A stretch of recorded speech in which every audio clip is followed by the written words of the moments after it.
All right, we're back to Talking with Tony. I'm John. We used to be paramedic partners together, and then we were lifelong friends. Well, not lifelong. I guess we started in our 20s. Right. So that's a long time. Long time. Mm-hmm. Tony, as you may know from seeing previous videos, is diagnosed with pancreatic and liver cancer, and wants to kind of document what's been happening and document the process. So where we are in this particular video is Tony has been diagnosed, admitted to the hospital, had a few bumps in the road as far as some things. And you should go back to look at the previous video, because if you are a healthcare provider, you might learn a couple things. Just we all, not that you're not good, we're all professional, we're all very well trained. Some days we just kind of lose track of the compassion that we may need, just because we're in the thick of everything, especially now with the pressures on healthcare providers. But so you're in the hospital now, and you've been tested at the wazoo, every orifice, right? I was under anesthesia, so I used to be afraid. I used to get my yearly or every 5-year, whatever, colonoscopy and endoscopy, and I wouldn't take any anesthesia because I hated it. Okay. I had so many procedures with anesthesia. It was crazy. Wow. Crazy. Yeah. But all for good. Well, was that maybe a good thing in a way for you, in that it kind of kept you, my term, not anybody else's professional term, buzz, like in a buzz while you're trying to get all of this absorbed? I think so. Yeah. Little bit of an escape. Yeah. But, like I said, I had the nurses and the doctors truly were great in the hospital. And it's coming up to Christmas Eve. Yep. And I had one other procedure that needed to be done. My biliary duct was twisted around my duodenum. And the last segment we talked about, I had to get a stent there. But I also needed a stent in the biliary duct. And they couldn't do it because everything was twisted. So wait a couple days, and we were going to do a different approach. And it was going to be an external drain. By external drain, I mean, it would be a tube in my belly with a hose out of it and a leg bag to collect the bile, B-I-L-E. So that was the next test I had to get done before I left the hospital. So I have to get pre-medicated for those because I'm allergic to the dye. So I was all pre-medicated, ready to go. Doctor comes in and says, "Oh my God, your bilirubin's almost normal. I think when they did the stent for your duodenum, that it opened things up a little bit, and I don't think you need that stent. So, option, do you want to go home, or what?" Well, what's anyone going to say? If I'm looking good and things are good, I'm going to go home. But I want to go home now. Yeah. So that didn't work out too well, as I'll talk about in a little bit. But at least I got to go home. Yeah. So get discharged from the hospital and you come home. And that's emotional. Home is different now. Yeah. Never the same. No, and people tell me, "How do you feel?" And I always say, I feel good. And in my head, I'm always saying, but I'll never feel like I did on December 13th prior to diagnosis. But I come home and it's not the same. I'm tired. My family's, I'm not going to say a mess, but it's emotionally, we're all not there. Christmas is in a couple days, So you come home and it's almost like you came home to a different home. I don't know how else to say it, but it was like it wasn't my house. It changed. So, you got to get on. You try to do the best you can, Still was very tired. I still didn't feel good. And emotionally, I was still in not a good place at all. I basically sat on the corner of the couch. My wife brought me dinner, brought me lunch if I could eat. I didn't even get up to go to the table anymore. I sat in that living room feeling sorry for myself. I guess that's no other way to put it. I've never said why me, but when you sit all day and I worked hard. I mean, I was 100 miles an hour at work. And on December 15th, that shut down. I had no work. I mean, I run 100 outpatient offices. It's not, I'm on the go 24/7, and it was shut off. I couldn't even go on my computer. They shut everything off. I try, I'd love to go check things just for your mind. And if you don't mind me interrupting, yeah. So you're sitting here, nothing to do. In the meantime, your family doesn't know what to say. No one knows what to say. Right. So you're in this house, sitting in the couch, not alone, but feeling alone. Oh yeah, and you feel horrible for everybody because they don't know what to do. They don't know what to say. They don't know how to act. Everybody put on a good face, but it was hard. It was hard, especially with Christmas, which is big for us, always big for us. But the one thing I do want to say that I never realized this before, and I tell this to everybody because it was mind-blowing to me. So you come home, you're in a hospital, you're taking all these drugs and you're under anesthesia and all that stuff. So you're really not living in a true mental state. But you get home and you go to bed, which number one is a hard thing to do because your mind just races. So you go to bed, right?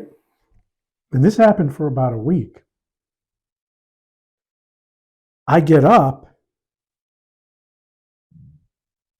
and I have to relive the diagnosis every single day because you wake up and you don't have cancer for a minute. You're normal for a minute. That was so hard.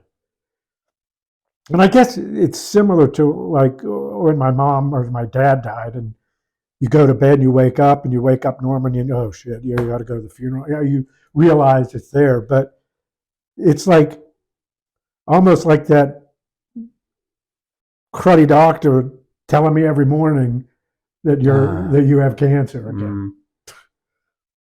That was hard to take. And remember, at this time around Christmas, I didn't know if I was going to live till March, right? Because they didn't know and they didn't tell me. So I was under the assumption that I wasn't going to make it to my 62nd birthday, which was March 4th. So that was tough. That was tough. Then I start turning yellow, completely yellow. So when they said I didn't need that, I actually did. And I should have, in retrospect, gotten it done that Reflecting day. back to the previous video where they chose to not do the biliary duct opening because they thought everything was good. Everything looked good, yeah. Yeah. So try getting a hold of somebody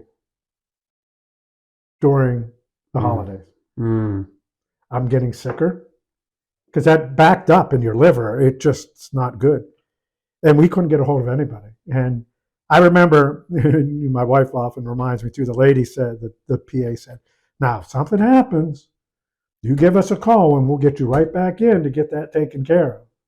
Well, it went on for over a week. I couldn't get a hold of anybody to get it taken care of. So here, like if you would see my pictures with my granddaughter, I'm freaking yellow. For Christmas. For Christmas. I look like a Oompa Loompa. I mean, it was that to me, I look at those pictures and I just look in the mirror. When you look in the mirror, losing 30 pounds back then and you're yellow, I thought then I was dead. I mean, there's no doubt in my mind. What was that like mentally? You thought you were dead.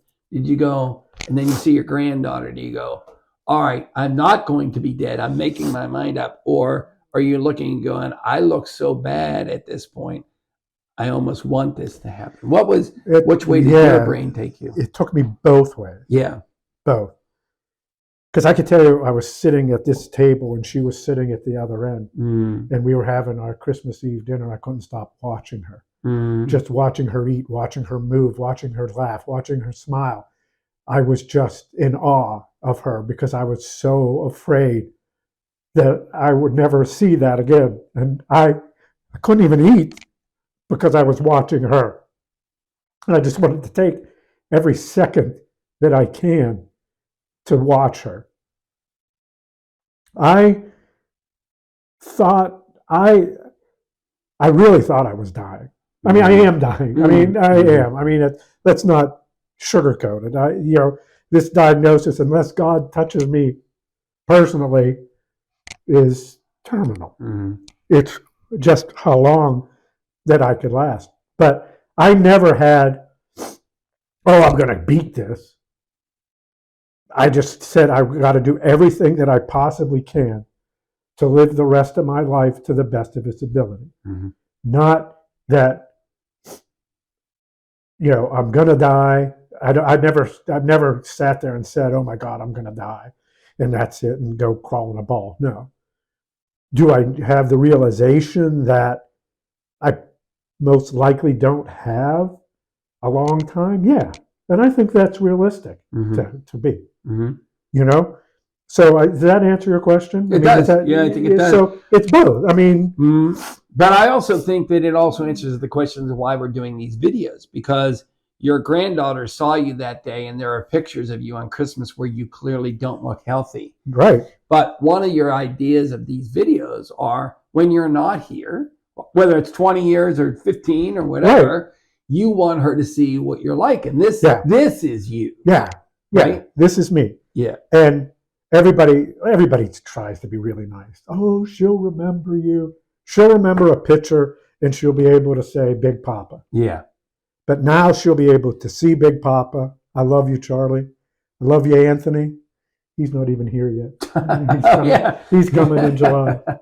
But I want them to see who I am. I have a lot of fun. I enjoy life. I'm a jokester, as you well know. We've pulled a lot of jokes in our life. There's so many things that we can't even repeat. I mean, if we did that now, we'd be on CNN. So we can't even say what we did. But we had so much fun.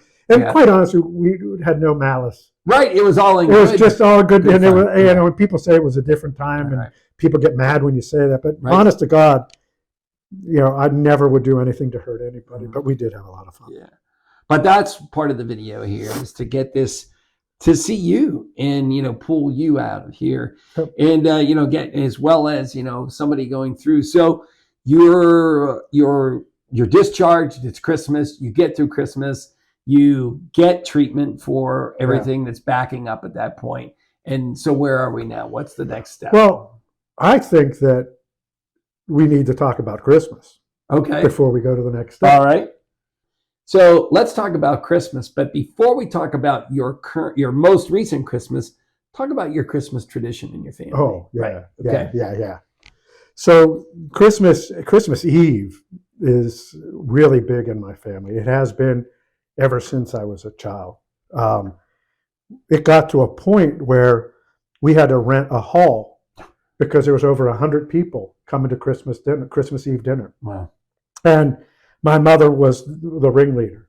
And she would make all the fish, all the tuna fish spaghetti and the bacala and the schmelz and the fried dough, all of those things. We just had all of our family together every year, no matter what. Now, as people have died and other families have grown, we've tended to do it more locally and more family, which, is good and bad, but the Christmas Eve in our household was big. So I'm going to talk a little bit about this year because, again, I didn't think I was going to live till March. So I have my sons. Like I said, my daughter was in Japan, so she wasn't here, or she would have been here, and her wife, but she was away. But I had, my wife and my son and his wife and my Lukey boy in there, and we're doing the traditional Italian fish dinner, plus the Polak side, or the Ukrainian side. So her mother, Gina's mother, we did this year too, made homemade pierogies. We made wow. babalki, which are poppy seed bread dough rolls. And, so over the years, we've done Mrs. Schuler's stuff and our stuff. And so this time we were going to do the same thing. And we did. We made the pierogies and then made all the Italian stuff. But an aioli, which is like a oil and anchovy sauce on angel hair pasta, which I love. So I had to sit in a chair a lot in the kitchen, but I was able to, fry the schmelz and the bacala and help in the kitchen. But I had to leave quite a bit because I would just burst out crying. Because I couldn't accept the fact that this was it for me. This was my last Christmas. This was my last bacala and schmelz and aioli and having everybody together and having a table full of food. But, that to me, after years and years of tradition, was going, that's gone, that's going to be gone. And this is it. This is my last time to experience this. And I wasn't good. I wasn't, felt like crap, looked like crap, was 30 pounds lighter than I am. Now I gained about 20 back. So, no, that was hard. And it was hard. I couldn't even, my wife sits across, I couldn't even look at my wife or at the table. Like I said, I was looking at Charlie the whole time, just like trying to soak every second of everything that she did in, and just looking at my wife, and my wife's almost crying and my kids almost crying as we're trying to eat this traditional meal. That was hard. And my only hope now is that I'm doing pretty good, and this will take us really far away from where we were at Christmas, but I'm feeling good. Test results are good. This is a little bit of a pre of what's to come, but things are going okay. So there's always hope, and I'm going to always continue to have hope that I can live as long as I can in the best possible way and live every day to its fullest. So we're at that point so we are clearly after all of that. What's one thing that you got in the mail or a message or a visit that you got that motivated you this week? This week? Yeah, or within the last couple of weeks. Well, it's funny. There's someone at work, and they won't know who it is, but it's not really nice to me. But sends me a card every month with all these inspirational things on it. And that touches me. Yeah. Because I never felt that she cared for me. Yeah. So this week, and another thing that happened this week, and again, we're talking a long way from Christmas, is my wife bought me an electric bike so I could go back out on the trail. Wow. Nice. So that inspires me. Yeah. And every day my wife inspires me. Every day. And every day my Charlie inspires me. She's just, I want to fight to stay with her and stay with my wife and my family as long as I can. You're a type A controlling person. Just get right. Just a little bit. Do you feel like you have to control the message that goes out to everybody a little bit differently? Your kids, your wife clearly, because she's a clinician. Do you feel like you just want to be your typical blunt but compassionate self? Yeah. You want everybody to know what the straight deal is. Yeah. I'm very honest with people. And sometimes my youngest doesn't like to hear what I say. But I don't know if you call it a realist or not, but I tell people right out that it's incurable. There is no cure. There is only treatment. And that's the sad thing about pancreatic cancer, is there is no cure right now. I just saw something on the news yesterday that the life expectancy went from, in certain types, from 5 years to 8 years. And that's without metastasis to the liver. So I'm in a different category. But, it is what it is. I'm honest with everybody. For my kids, people at work. I mean, at the hospital, let's go back to the hospital. I had to get on Zoom with 100 and something people and tell them I have cancer and I won't be coming back to work for a while. Mm.